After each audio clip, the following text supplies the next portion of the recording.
자, 정권 교체를 위한 싱크탱크 364회 방송 시작하겠습니다. 지금 제 앞에 두 분 나와 계십니다. 정보전략연구소장님, 민진규 소장님 나와 계십니다. 어서 오십시오. 예, 안녕하십니까. 민진규입니다. 예. 야, 소장님도 자주 보니까 정 들어가지고. 감사합니다. 자, 그 다음에 이상구 복지과 소사이어티 운영위원님 나와 계십니다. 예, 반갑습니다. 이상구입니다. 예. 아니, 감기 아직 덜 나오셨는데? 글도 많이 좋아졌습니다. 의사가 감기 걸리는 걸 제가 지난주에 밥 먹으면서 들었거든요. 이번 감기가 얼마나 독한지 보려고 일부러 걸렸다. 항상 가장 최신의 감기를 먼저 체험합니다. 예. 환자들한테 그렇죠. 옮기는 경우가 많죠. 예, 마스크 써도 뭐 원체 많이 보니까 예. 어쩔 수 없습니다. 그렇겠네요. 자, 복지과 소사이어티 후원이라는 얘기를 여러분 안 하면 여러분 서운하시잖아요.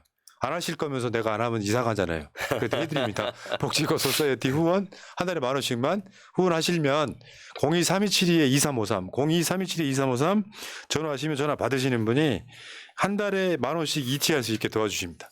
여러분 좀 도와주시기 바랍니다. 문재인 케어를 사실상 만든 싱크탱크라고 보시면 되겠습니다.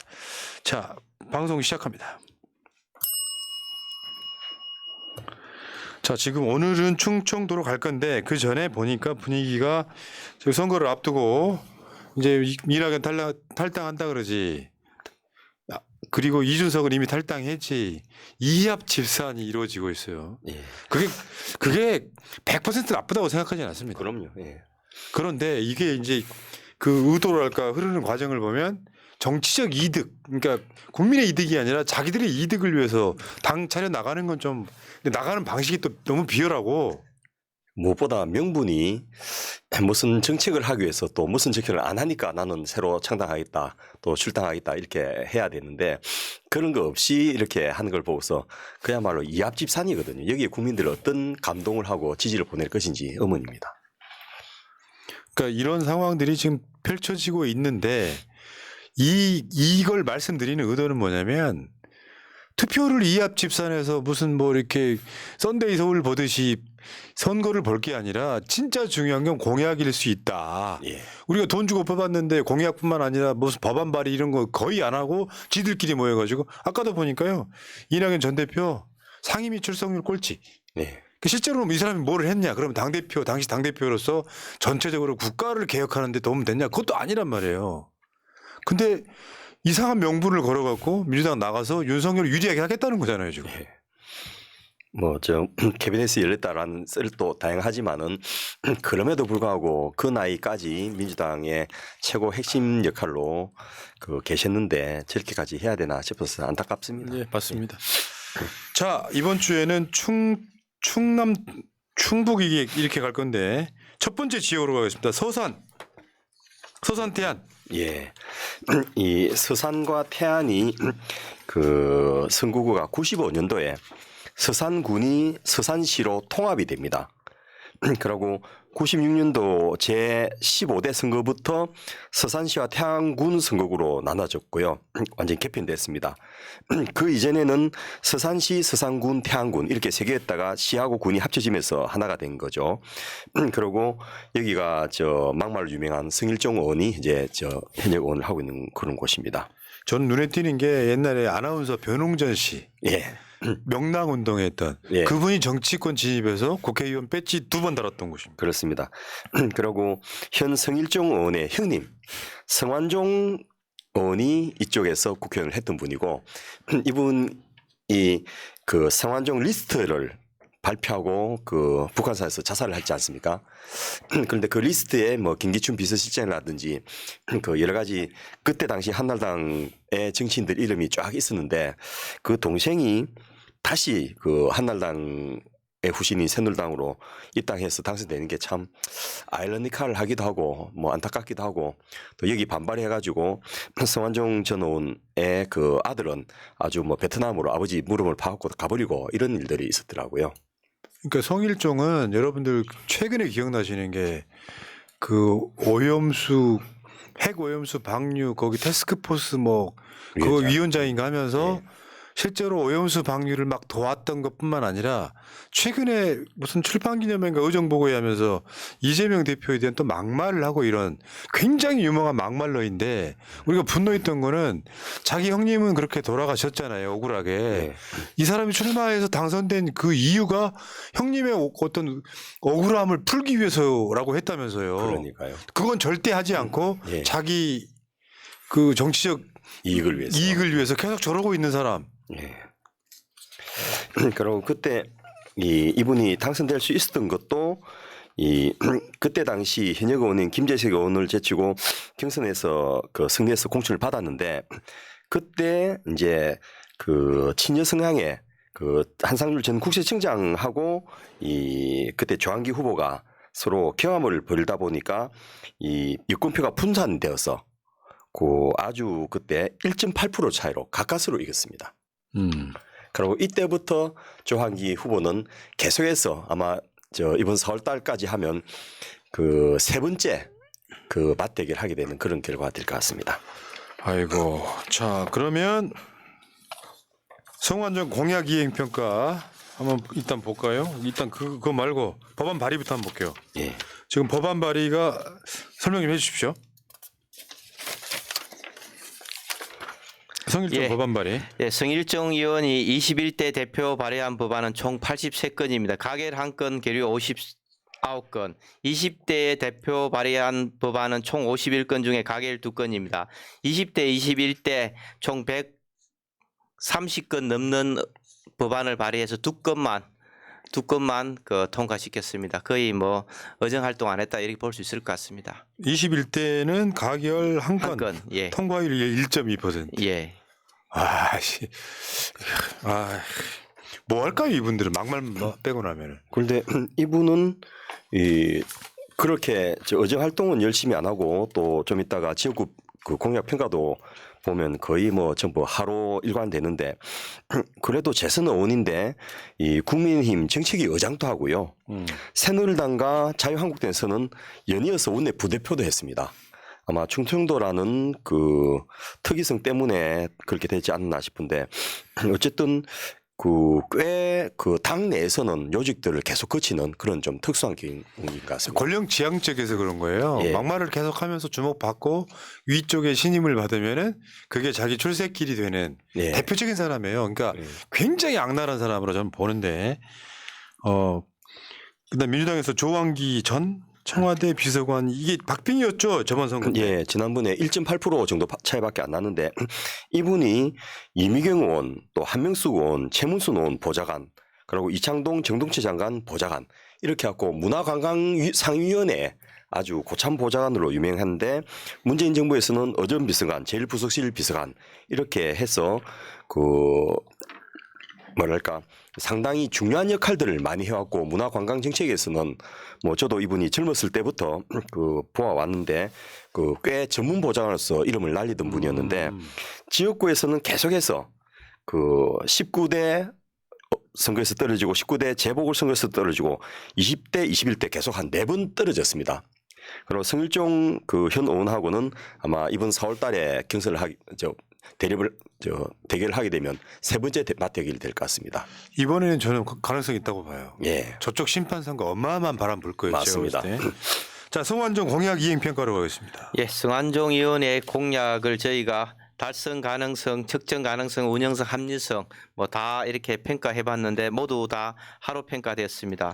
먼저 달성 가능성을 보면은 서울대병원을 모델로 하는 서산의료원을 설립을 추진하겠다 이렇게 얘기했는데 2023년 9월부터 서산의료원의 심내혈관 센터를 지금 개설했는데 서울대병원 의사만 파견되었지 뭐 서울대병원이 지금 운영하고 있지는 않고 있고요. 미세먼지 감축을 위한 국제공조로 근본 대책을 마련하겠다 이랬는데 중국발 미세먼지에 대해서 중국 정부가 어떻게 줄이겠다 이런 공식적인 표명도 없고 또 서산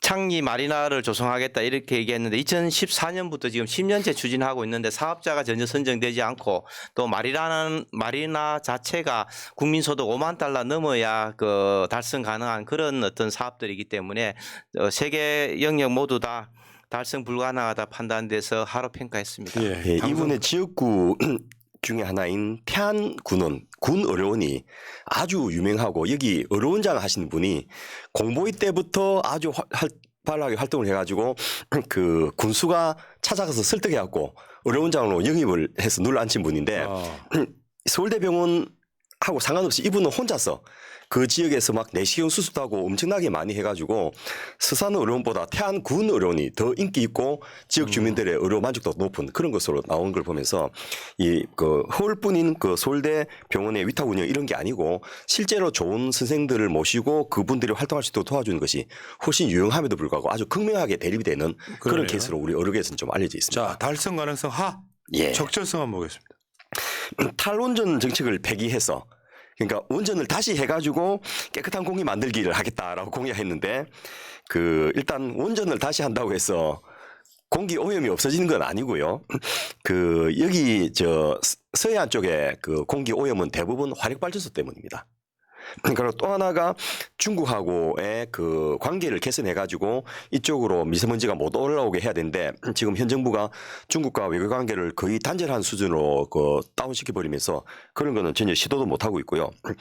그 서산, 태안, 당진 같은 9개 시군의 148명을 대상으로 하는 허브공항을 서산에 신설하겠다 이렇게 공약했는데 일단 이 인구 갖고 이 정도 수요 갖고는 안 된다 해갖고 예비 타당성 조사에서 탈락해 버렸습니다. 대도 안 한 것을 공략해서 아예 그 하지 못하게 만들어 버렸고 채용 청탁 근절과 고용 세습 근절을 약속했는데 이게 뭐 정부 차원에서 할 수 있는 그런 부분은 아니고 민간 기업에서 할 수 있도록 거해야 되는데 그런 부분을 공약으로 내건 것 자체가 적절성에서는 하로 평가받는 그 거죠. 채용 청탁이나 고용 세습을 제일 많이 할 사람들이 예. 그럴 듯하게 걸어요. 이런 공약 만들 때 그때 사회적 분위기 같은 걸 막 타고 막 집어넣잖아요. 예. 적절성 하. 다음에 측정 가능성이요. 예, 측정 가능성을 보면은 초인류 기숙형 기술학교를 육성하겠다 이랬는데 초인류라는 용어 자체가 좀 모호하고 기준도 없습니다. 소상공인 사회 안전망을 확충하겠다 했는데 주거비나 생활비 등 구체적으로 어떤 안전망을 구축할 것인지 제시하지 않았고요. 신종 여성 범죄, 데이터 폭력이나 몰카 범죄 등에 대비한 촘촘한 안전망을 확충하겠다 이랬는데 이 부분도 지금 현재 이런 범죄가 사라지지 않고 오히려 더 많이 발생하고 있어서 이런 것들도 뭐 측정하기 어렵다 이렇게 판단해서 하로 평가했습니다. 사회 안전망 확충. 예. 그러니까 측정이 전부- 불가능해. 측정이. 예. 초인류 기술형 학교.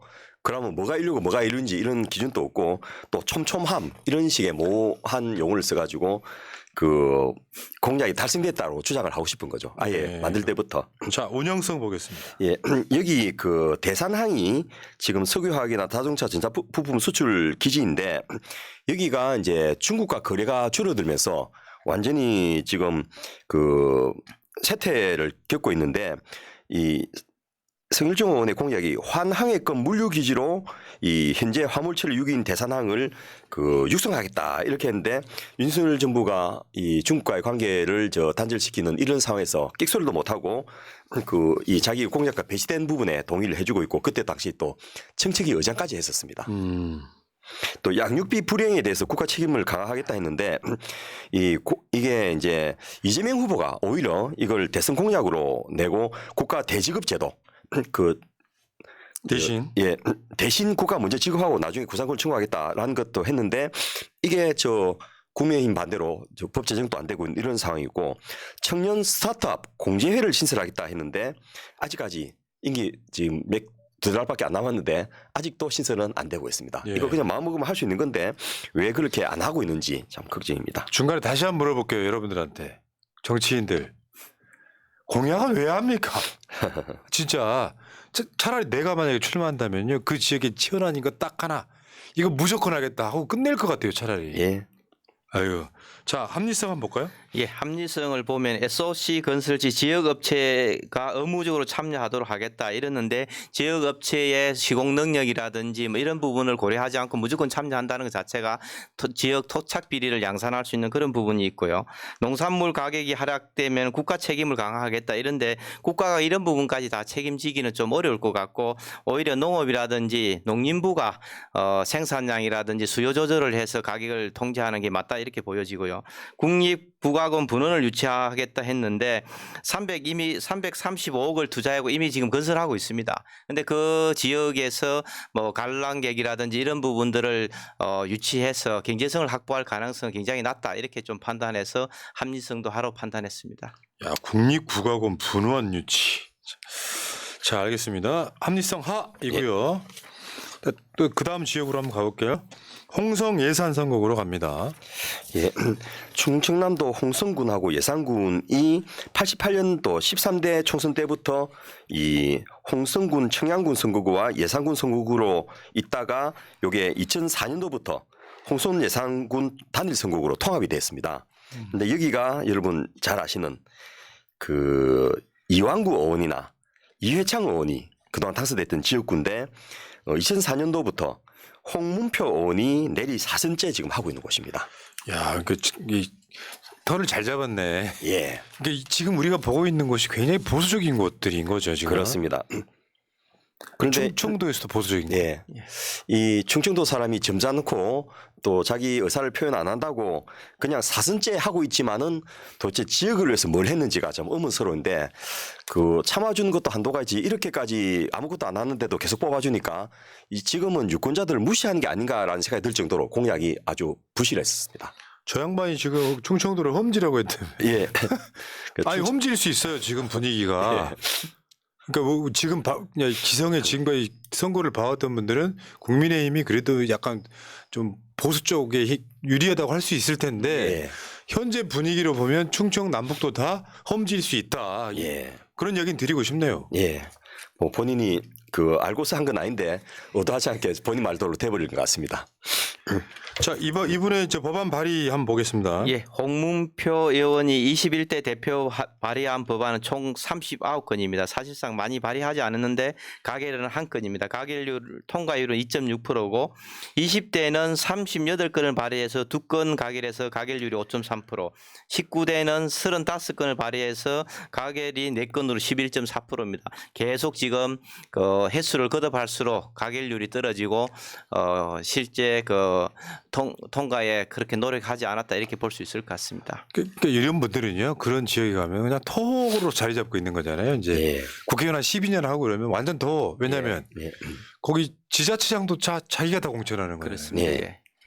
네, 이 홍문표 의원이 지금 계속해서 보수 쪽에 요직을 계속하고 있는데 이분이 그 신민당의 청년국장 당직자 출신이라는 걸 사람들 잘 모릅니다. 아, 그래요? 예. 신민당이 나중에 민주당도 되고 뭐 이렇게 했는데 그 청년당으로 그 시작했는데 한나라당 제2사무부총장 또 새누리당 사무부총장 권한대행 자유한국당 사무부총장 이렇게 계속해서 좀 그 당을 바꾸면서 요직을 계속하는 이런 분이셨고요. 또 여기에 지금 4선까지 해서 5선 또 무난할 것이라고 생각하고 있었는데 갑자기 낙하산 내려왔습니다. 예, 이제 올 것이 온 거예요, 지금. 예, 윤석열 정부의 시민사회 수석했던 강승규 전 국회의원이 이직 출마를 선언을 해버렸습니다. 강승규가 꾸준히 이 지역 내려가서 선거운동했다는 건 현직일 때도 논란이 계속 됐었죠. 예. 강승규라니. 그리고 여기 그 경선 통과도 이제 불확실해졌는데 여기다가 민주당에는 전병원 전 의원 이분이 벌써 3선을 지낸 분인데요. 또 김한민 그 충남 테크노파크 원장 이런 분들이 계속해서 나와서 민주당 또 경선이 신구 세력 간의 대결인데 국민의힘 또 신구 세력 간의 대결이 되면서 아주 경선과 본선이 모두 재밌어지는 그런 곳입니다. TMI. 예. 전병헌 의원은 이 지역구였거든요. 예. 여기 동작 갑 지역이었는데 예. 그때 이제 무슨 뭐 해가지고 이게 이제 재판 받고 이러는 과정이 있었단 말이에요. 예. 전병헌 의원이 이 지역을 나온다는 소문이 있었어. 동작갑에. 이 전병헌 의원이 지금 저쪽으로 간 거죠. 저 지역. 그러니까 전병헌도 굉장히 정치적으로 보면 굉장히 비중이 있는 인물이긴 한데 어쨌든 여기에 강승규 들어오고 뭐 여러 가지 과정 보면 이 선거가 우리가 보는 각 면에서 좀 재밌어 보인다 이런 측면도 있네요. 예. 자, 홍문표의 공약 이행 평가 보겠습니다. 예, 홍문표 의원의 공약을 저희가 달성 가능성, 적절성, 측정 가능성, 운영성, 합리성으로 이렇게 평가해 보니까 다른 의원들과 마찬가지로 5개 영역 모두 다 하로 이렇게 평가되었습니다. 먼저 달성 가능성을 보면은 KBS 내포 방송국을 설치하겠다 이랬는데 그 충남도청이 있는 그 신도시입니다. 근데 2011년도에 부지를 확보했는데 아직까지 지지부진한 상태고 뭐 KBS 자체가 이미 대규모 적자라서 설치가 불가능할 것으로 그렇게 전망이 되고 있습니다. 그리고 국립공주대학교 예산 캠퍼스 내에 한의과대학과 한방병원을 설립하겠다 이랬는데 이거는 97년도부터 이미 추진했었는데 아직 성과가 전혀 없고 지방대 자체가 지원도 부족하고 폐교 위기가 몰려있기 때문에 이 부분도 달성이 어렵다 이렇게 판단했고요. 중부지방해양경찰청을 유치하겠다 내포 신도시에 했는데 이미 이것은 2020년도에 시흥 105 신도시로 가기로 이렇게 결정이 되고 했기 때문에 이 부분도 뭐 달성이 전혀 요원한 그런 부분이다 이렇게 봐서 전체적으로 하라고 평가했습니다. 아예 달성 가능성이 없다. 예, 그렇습니다. 다음에 적절성이요. 예, 이분 공약의 특징이 뭘 신설하겠다, 만들겠다가 엄청 많습니다. 아마 본인이 저 집권 여당의 그 중진 다선 의원이니까 그런 자신감을 가지고 그렇게 했는지 모르겠는데 전부 다 좀 황당한 그 신설들이 돼가지고 도대체 이 그 실현 가능성을 좀 보고서 내 그런지 의심이 든 게 많은데요. 일단 충남대학교의 생명과학, 해양과학, 수의축산, 바이오식품학과 같은 이 저 바이오 분야의 캠퍼스 유치를 공약했는데 일단 저 대전에 있는 충남대학교 자체가 정원 충족이 안 돼가지고 이런 과들을 가진 충남대학교 캠퍼스 유치는 불가능할 것으로 예상되고요. 그다음에 노인 정책을 총괄하는 노인복지청을 약속을 했습니다. 근데 여러분 아시다시피 노인 복지청뿐만 아니고 조직 신설이 그 지역의 그 분야 정책을 확대하고 강화하는데 도움이 별로 안 되거든요. 그런데 그 실질적으로 일하는 입장에서 보면 저는 노인복지 정책이 노인복지청 한 군데서 총괄하기보다는 복지부의 여러 파트들이 협력을 해서 또 심지어는 보건의료까지 협력을 해서 하는 게 더 효과적이라고 보는데 이거를 노인들의 표를 얻기 위해서 노인복지청이라는 것을 내걸었는데 이거는 정부조직법 개편상에도 불가능할 뿐 아니라 조직 운영성이나 그 정책의 실현성에서도 상당히 의미 없는 그런 게 아닌가 싶고요. 이 본인이 한 건 아닌데 재산이 아닌 소득만 부과하여 건강보험료 인하를 하겠다라고 해서 그 지역가입자들 그 자영업자, 은퇴자, 실업자들의 그 건강보험료 인하를 약속했는데 이게 본인 노력과 상관없이 어제 윤석열 정부에서 갑자기 지역가입자들의 자동차에 대한 그 건강보험료 그 부과를 폐지하겠다 약속을 발표를 해버려가지고 그 소 뒷걸음치다 쥐잡는 교육으로 이게 달성이 되게 됐습니다. 근데 지금 근보에 문재인 케어 축소를 하면서 보장성 확대를 안 하니까 돈이 남아 돌아서 이걸 그 단행을 하는데 보장성 확대라는 측면에서 좀 이거는 오히려 인하가 아니고 그렇다면 뭐 이 저 건강보험료 부과를 안 하든지 인하를 하든지 할 게 아니고 그 자영업자들의 그 과세 투명성을 보장을 더 강화해서 제대로 과세하겠다라고 하는 것이 합리적인 공약인데 이게 너무 선심성으로 그 공약을 했고 이 본인과 상관없이 이 저 국민의힘이 저 선거 앞두고 선심성으로 해서 이게 달성돼 버린 이런 게 그런 포퓰리즘이죠, 진짜. 예. 다음에 측정 가능성 볼까요? 예, 측정 가능성을 보면 예당호를 전국 최고 국민 관광단지로 집중 육성하겠다 했는데 제주나도는 이미 아시다시피 제주나 경주, 부산, 여수 뭐 이런 데들이 관광산업으로 잘 발전되어 있기 때문에 예당이 이렇게 될 가능성도 좀 낮고 전국 최고라는 용어 자체도 좀 모호하고 오서산 산림 휴양타운을 조성하겠다는데 뭐 숙박시설 몇 개 건설해가지고 휴양타운이라 이렇게 얘기하기도 어렵고 목표가 명확하지 않습니다. 그리고 제2 서해안고속도로를 정상 추진하겠다는데 평택과 익산을 연결하는 그런 고속도로인데 2032년 개통 목표인데 전부 다 민자사업입니다. 이 계속 지금 늦춰지고 있고 또 명확하게 어디가 달성 목표인지가 제시하지 않아서 측정 가능성을 하로 평가했습니다. 예. 그 다음에 운영성 보겠습니다. 예, 그 백종원 때문에 예산 시장이 성공한 것을 보고 그러네요. 했는지 모르겠는데 삽교 전통시장을 활성화하겠다라고 했는데 백종원 사례에서 보듯이 이게 공무원이 해서 될 게 아니지 않습니까? 지역 상인들이나 특정 유명 셰프가 같이 협력해서 이게 저 언론 주목을 받으면 좀 성공할 수 있는 그런 케이스였는데 이것을 공약으로 내걸어서 공무원들이 이걸 하도록 하겠다라는 것 자체가 지금 성공한 사례가 없고요. 그 남당항이라고 하는 항구가 있는데 그것을 다기능의학으로 만들겠다 했는데 다기능은 이제 수산업 말고 관광, 문화, 산업 같은 복합 기능을 수행하도록 하겠다는데 이런 형태로 우리나라에서는 아직 성공한 모델이 없어서 이 공약은 그 담당하는 공무원들이 좀 황당해하는 그런 공약들입니다. 그러네요, 진짜. 동네 어선 몇 척 들어오는데 그러니까. 이렇게까지 야, 좀 가상해서. 꿈이 크셨네 이 양반에. 예. 합리성 한번 볼까요? 예, 합리성은 보면 핵심 도시 이전 공공기관 예산과 홍성군 이런에 분산 배치하겠다. 사실상은 핵심 도시의 공공기관 다 모아놔도 지금 활성화가 되고 있지 않은데 분산 배치한다는 것 자체가 얼토당토하는 그런 공약이다 이렇게 볼 수 있을 것 같고요. 국립민속박물관 분관을 홍성에다 유치하겠다 이러는 건데 안동이나 순천, 홍성 뭐 이런 다양한 지역들이 지금 경쟁하지만은 경복궁에 있는 민속박물관도 가는 사람도 없고 파주 분관도 이미 성공하지 못했는데 설치하는 것 자체가 맞지 않다 이렇게 보여지고요. 국립자원봉사연수원을 건립하겠다. 뭐 이것도 마찬가지입니다. 이 뭐 봉사자 교육시키는 연수원이 과연 필요할까 이런 판단에서 합리성은 하로 이렇게 평가했습니다. 어떻게 중하나가 없냐. 예. 그럼 뭘 하겠다는 걸 이렇게까지 많이 했는지 해봤자 하기도 어렵지만은 해도 별로 그 효과가 없는 이런 공약들로 줄줄이 나열해가지고 이분도 무슨 지역 건설업체에 특혜를 주려고 하나 이런 느낌을 가질 정도입니다. 그러니까요. 지금 우리가 호남, 영남 뭐 쭉 올라오고 있잖아요. 이거 보고 있으니까 대한민국 선거는 공약이라는 게 진짜 의미가 없구나. 수도권은 어떨지 좀 지켜보고 싶습니다만. 자, 충북, 보흥, 옥천, 영동, 괴산. 와, 여기는 4개 선거구로 한번 갈까요? 이게 전에는 보은, 옥천, 영동군이 하나의 선구였다가 인구가 점점 줄어들면서 괴산까지 합쳐서 겨우 하나를 유지하고 있는 곳입니다. 근데 이 지역에 그 벌써 3선째 하고 있는 분이 바로 그 유명한 박덕흠 의원입니다. 이 국회의원을 돈벌이 수단으로 활용한 것으로 아주 유명하신 분인데 이분이 19대부터 20대, 21대까지 계속 하고 있고요. 여기가 또 전에는 합쳐지기 전에는 괴산은 또 정우택 의원이 하던 곳이었고 또 이용희 의원 여러분 알만한 이런 분들이 그 지역 토호들이 대를 이어서 줄줄이 하고 있는 그런 곳인데 도대체 3선이나 이렇게 뽑아줬는데 지역 발전을 위해서 뭘 했는지 공약을 보면서 참 충청도 사람이 마음이 너무 좋으니까 이렇게 무시를 당하는구나라는 생각이 제가 들 정도였습니다. 박준병이가 눈에 띄네요, 저는. 예. 5.18 5족 중에 하나예요. 박준병이. 그렇습니다. 정호영, 박준병, 노태우, 전두환 이렇게. 예. 예.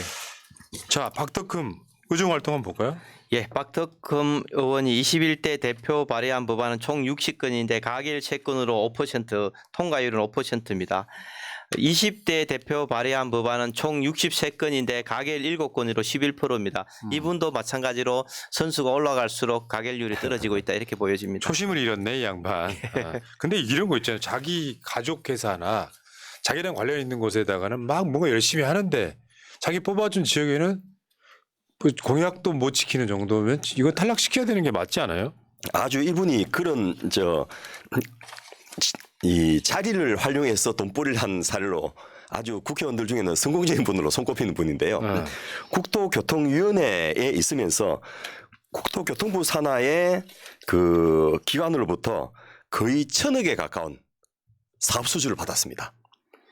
그리고 이 사업들이 자기가 또는 자기 가족이 대표로 있는 해영건설, 파워개발, 운하종합건설 이런 쪽에서 다 수주하도록 만들어가지고 이게 무슨 국회의원을 돈벌이로 했는지 대한전문건설협회 중앙회 회장 출신인데 정말 이 중앙회도 잘 챙겼지만은 자기 그 가족들 회사를 잘 챙긴 것으로 유명하고 심지어는 별거 아닌 특허를 이걸 사게 해가지고 특허비로도 371억 원을 챙긴 그 돈벌이 잘하신 분으로 굉장히 유명한데 저는 이분이 그동안 문제가 돼서 사퇴를 한 줄 알았는데 아직도 계속 굳건하게 자리를 지키고 계시더라고요. 열받는 건 그거죠. 저렇게 해서 사회적 문제가 되니까 탈당을 했다가 대선 때 윤석열이 이 사람을 충북 무슨 선대위원장 이거 맡기면서 다시 슬그머니 복당시켜서 지금까지 온 거예요. 예. 정말 윤석열이 박덕흠 좋아한다는 얘기를 공개적으로 했잖아요. 예. 참.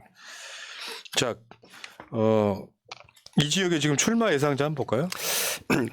일단 국민의힘에서는 영동군의 의장을 했던 박세복 후보가 예비 후보로 등록을 했는데 박덕흠 현 의원한테는 안 될 것 같고요. 더불어민주당에서도 이재한 중소기업 중앙위 부회장이 예비 후보를 등록했는데 이분 또 역시 좀 아직은 굉장히 약해서 아마 전략적으로 그 사람을 공천하든지 해야지 이 지금 좋아진 판을 활용하시지 않겠나 싶은 생각이 들 정도입니다. 충청도 쪽에서는 가장 보수적인 곳 아닙니까? 예. 대략 예. 분위기가 지금 당선된 분들 보니까 그래도 열린 우리당도 있긴 했어. 신기하네.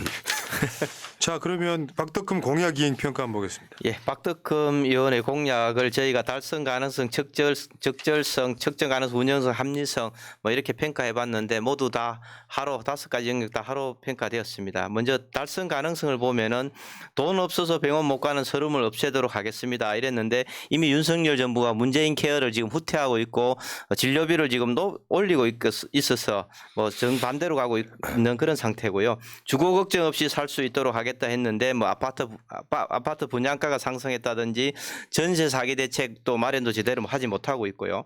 학비 걱정 없이 공부만 전념하도록 하겠다 이랬는데 대학생들 등록금도 인상시키고 뭐 취업난으로 학자금 대출 받기도 어렵고 이런 상황들에 대한 해결책을 전혀 제시하지 않아서 달성 가능성을 하로 이렇게 평가했습니다. 그냥 이 정권은요 양두구육이에요. 항상 예. 한번 다 양두구육이에요. 좋은 말을 해. 예. 행동을 안 움직이니까 문제지. 자, 다음에 적절성 한번 볼까요? 예. 그 이분이 이제 찔러서 앞뒤 안 가리고 선언하는 거는 참 잘하시고 또 앞서 보셨듯이 대부분의 공약들이 선언적 공약, 대선 후보급 공약들로 돼 있는데 청년과 후계농 10만 명을 양성하겠다 했는데 지금 뭐 농업 전체 인구가 줄어든 상황에서 후계농 젊은이들 10만 명이 양성하기보다는 기계화를 더 촉진해서 이 인력 부족을 해소하는 정책을 하는 게 더 적절한 것 같고요. 영동군에 코레일 역사박물관을 하겠다 했는데 지금 코레일이 이 김영한 충북 지사도 이 같은 공약을 했지만은 코레일이 너무 적자가 심해가지고 역사박물을 할 여력이 안 되고요. 옥천군에 있는 대청호수에 수변강을 활성화시키겠다 했는데 여기가 상수원 보호구역입니다.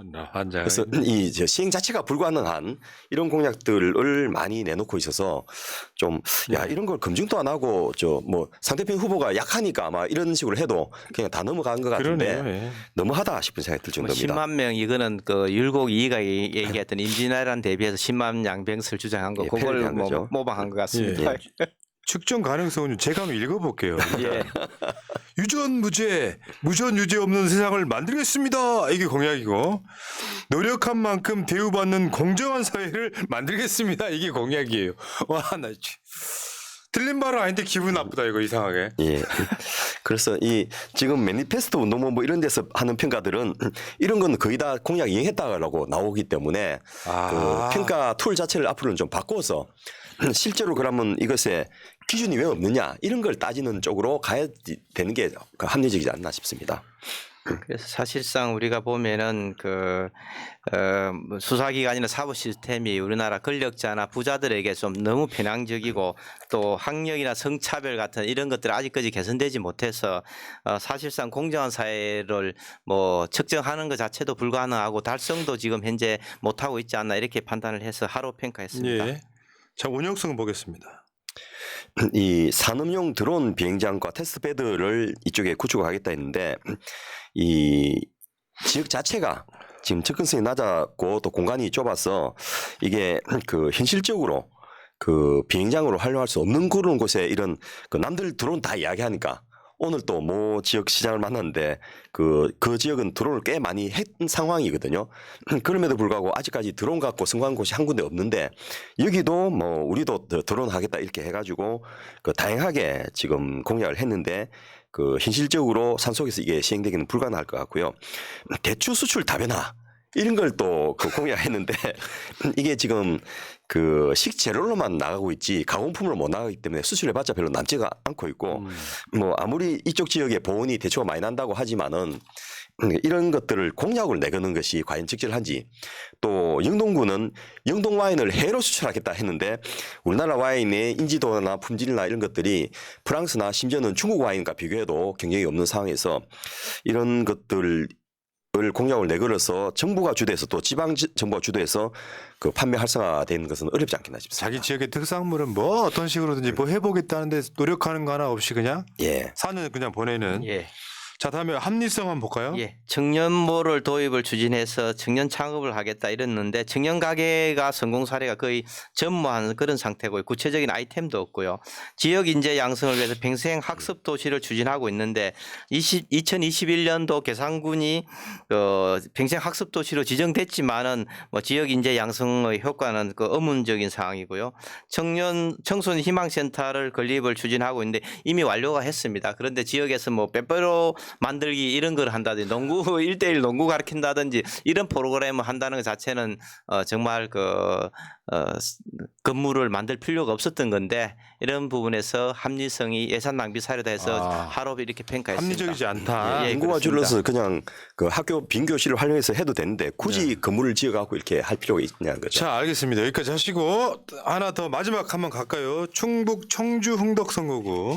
예, 그래도 충청도에서는 몇 안 되는 진보성이 좀 강한 곳인데요.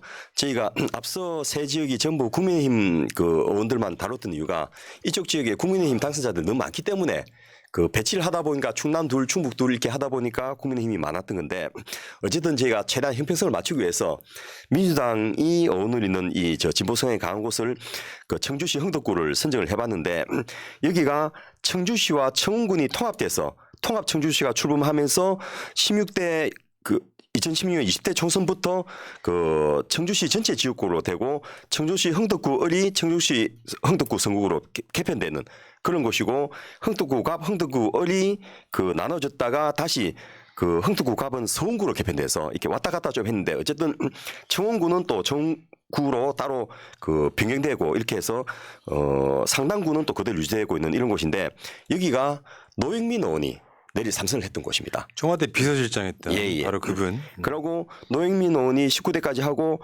20대부터는 이제 도종환 전 문체부 장관 또 했던 이 도종환 시인이 지금 지역구 의원을 재선제하고 있는 곳입니다.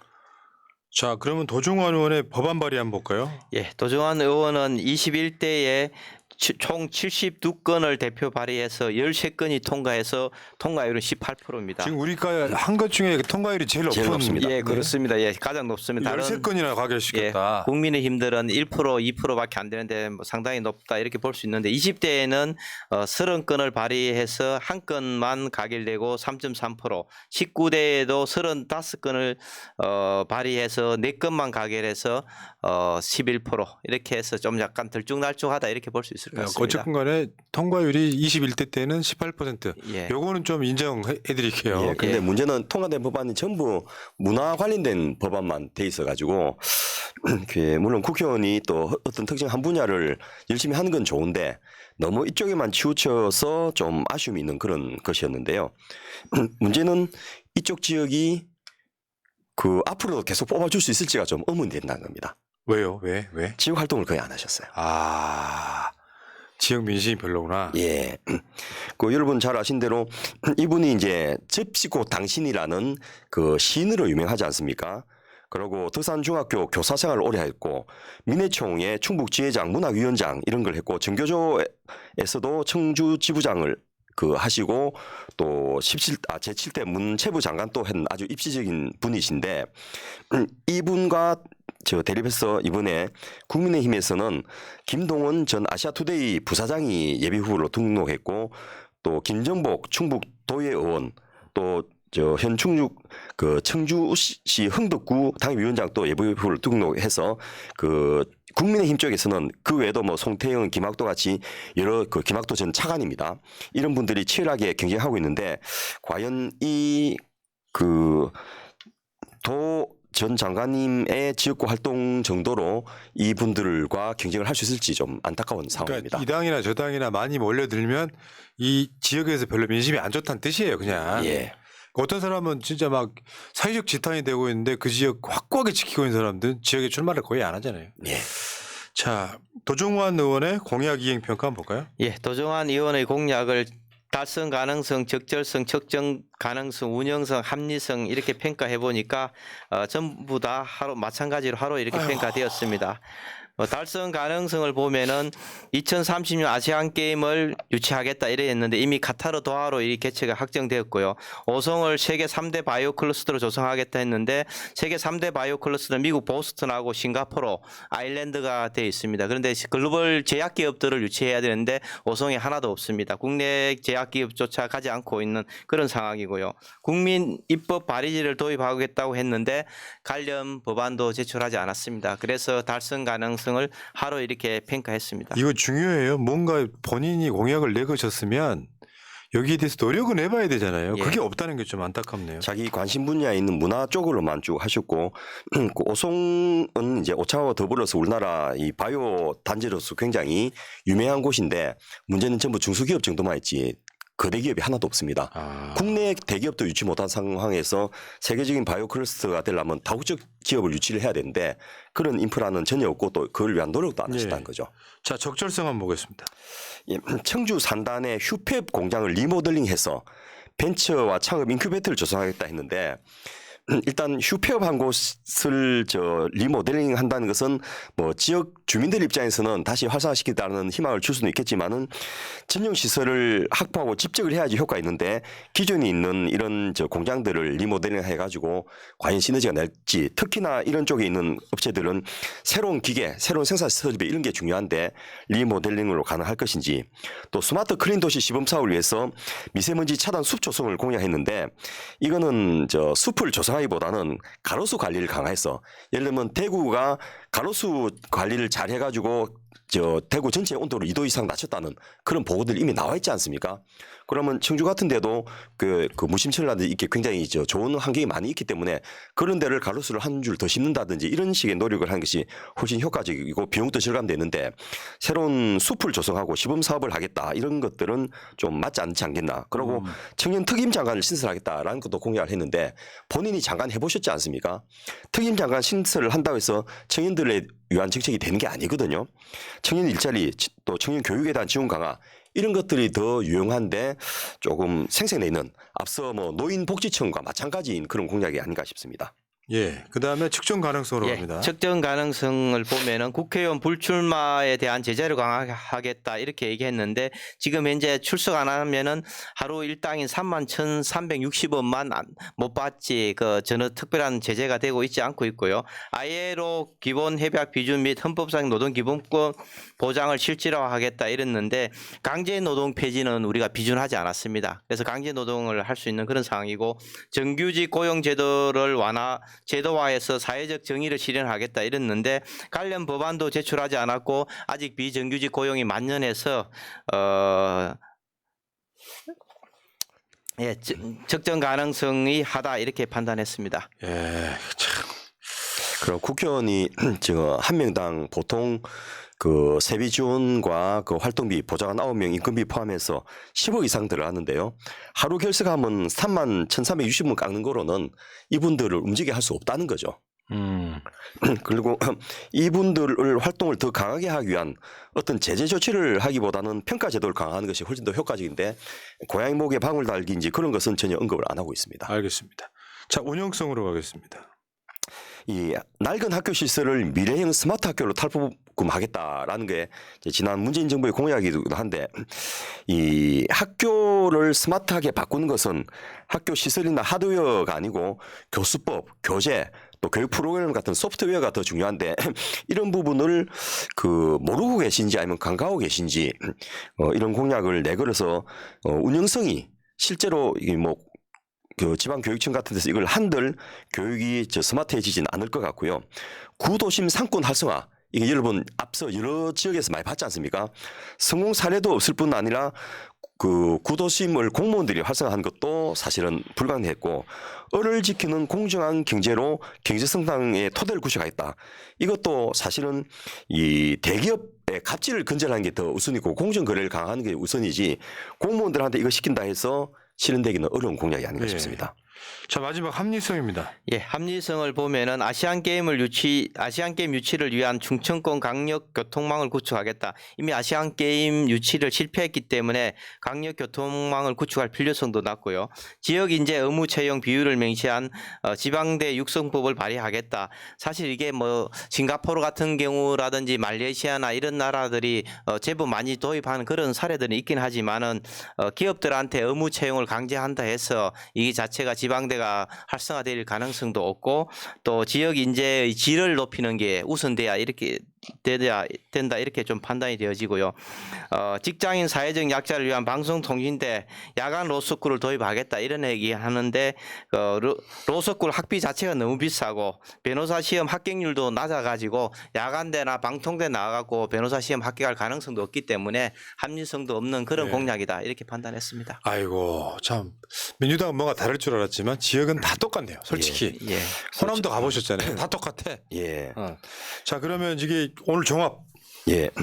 일단 충남 충북 4개 지역을 저희가 좀 유명 어원들 있는 곳 중심으로 해서 살펴봤는데 앞서 말씀드렸던 대로 모두 다 하나의 예외 없이 모두 다 5개 분야에서 다 하로 평가돼 가지고 좀 심하다.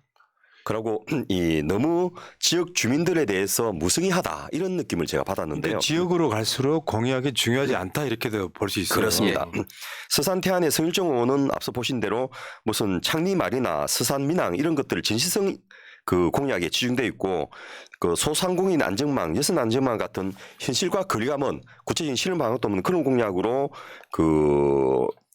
일괄돼 있어서 이게 지역구 의원이 하기보다는 정부 차원에서 해야 될 정책들을 이야기하고 있었고 홍문표 의원은 홍성 예산 이런 쪽에 있는데 뭐 앞서 보신 대로 노인복지청 같이 그 대봤자 별 의미가 없는 그런 공약들도 많고 무엇보다 경제와 산업 공약 자체가 그 너무 적어서 2건밖에 안 됐었습니다. 과학기술은 0건이고 43개 중에서 이 경제나 산업이나 지역 발전에 대해서는 별로 없고 또 국립민속박물관, 국립자원봉사연수원, 중부지방 해양경제실장 같은 불필요한 기간 유치 공약을 더 일관을 하고 있었고 이 박덕흠 의원은 뭐 여러분 앞서 제가 말씀드렸던 대로 의정 활동보다는 자기 치부 활동을 중심으로 활동하신 분인데 이 대부분의 진로비 걱정을 얻게 하겠습니다. 주거 걱정을 얻게 하겠습니다. 학비 걱정을 얻게 하겠습니다.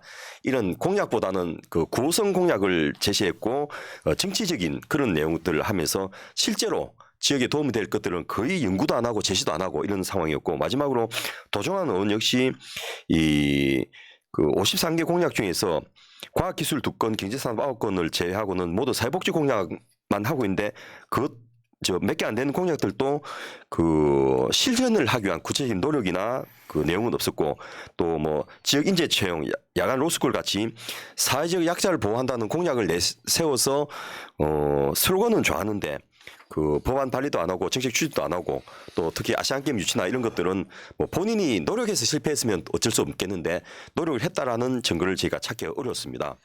그래서 다른 지역보다 특이하게 충청남도 북도 전부 다 특정 지역 토호들 중심으로 해서 계속 뽑아주는 이런 성향들이 아주 반복되고 있어서 이제는 좀 바꿔봐야 될 때라는 것을 꼭 말씀드리고 싶고 예. 이제 여러분들이 그냥 사람 좋다고 계속 찍어주면 무시당합니다.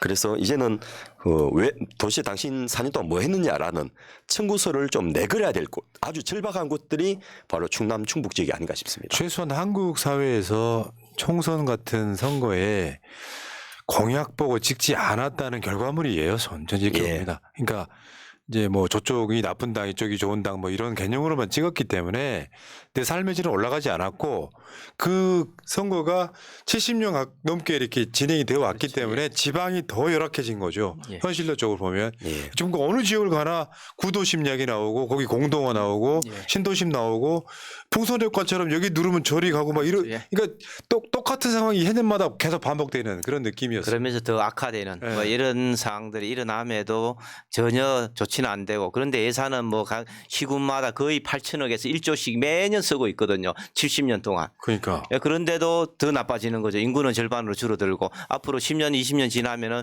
없어질 시군들이 너무 많은 거죠. 그런 측면에서 이번에는 좀 공약 보고 좀 예. 선거가 됐으면 좋겠습니다. 다음 주부터는 이제 그 인천을 시작으로 수도권으로 올라올 생각인데요. 수도권 좀 나을 겁니다. 우리 전당대회 하나요? 수도권 돌고 이제 예. 그런데 이 국민들에게 이렇게 자꾸 전부 하하하 웃음만 나오는 이런 공약들 평가 결과를 하기에 저희도 미안하고 해가지고 이제 좀 잘하는 곳을 찾아서 해보려고 노력을 하겠습니다. 그 잘하면 칭찬 좀 해주고 야, 그럼요. 공약 예. 잘 지켰네. 예. 아, 나 진짜 물론 이제 공약 이행률이라고 하는 게 보는 관점에 따라서는 뭐 아까 구호성은 다 대부분 뭐 이행한 걸로 친다면서요. 이행 그 매니페스토 같은 데서 시민단체는 그렇게 하는데 제가 봤을 때는 전혀 안 되는 공정한 사회 안 됐는데 어떻게 이행했다고 이렇게 판단할 수 있습니까? 행복한 나라 만들겠습니다고 공약이고 예. 이거 이행한 걸로 되고 이게 뭡니까 이게? 그러니까요. 그러니까 아마 새날이 이 공약 이행 평가에 새로운 어떤 새 지평을 열고 있다 이렇게 예, 봅니다. 예. 얼마나 개판인지 보고 계시잖아요. 자, 제가 아까도 말씀드렸지만 민주주의의 최종 목표는 민주주의가 아니고요. 복지국가예요. 예. 살기 좋은 나라 만들어야죠. 그럼 공약 지키면 저 많은 수도 없이 많았던 공약들이 다 지켜졌다면 지금 복지국가겠죠. 아, 국민소득 20만 달러는 됐습니다. 자, 정권 교체를 위한 싱크탱크 364회 방송 마치고 두 분 고생하셨고요. 시청자 여러분들도 같이 보시느라 고생하셨고요. 새날은 물러가고요. 정봉주 TV로 7시부터 가시면 되겠습니다. 자, 여러분 고맙습니다. 마치겠습니다. 감사합니다. 예, 수고하셨습니다. 민주주의 평화 통일 다 죽어간다 이대로는 놔둘 수 없다 자 다시 한번 해보는 거야 자 다시 한번 싸우는 거야 자 손 맞잡고 어깨를 걸고 우리 함께 이기는 거야 자 다시 한번 해보는 거야 자 다시 한번 싸우는 거야 자 손 맞잡고 어깨를 걸고 우리 함께 이기는 거야 자 다시 한번 해보는 거야 자 다시 한번 싸우는 거야 자 손 맞잡고 어깨를 걸고 우리 함께 이기는 거야 자 다시 한번 해보는 거야 자 다시 한번 싸우는 거야 자 손 맞잡고 어깨를 걸고 우리 함께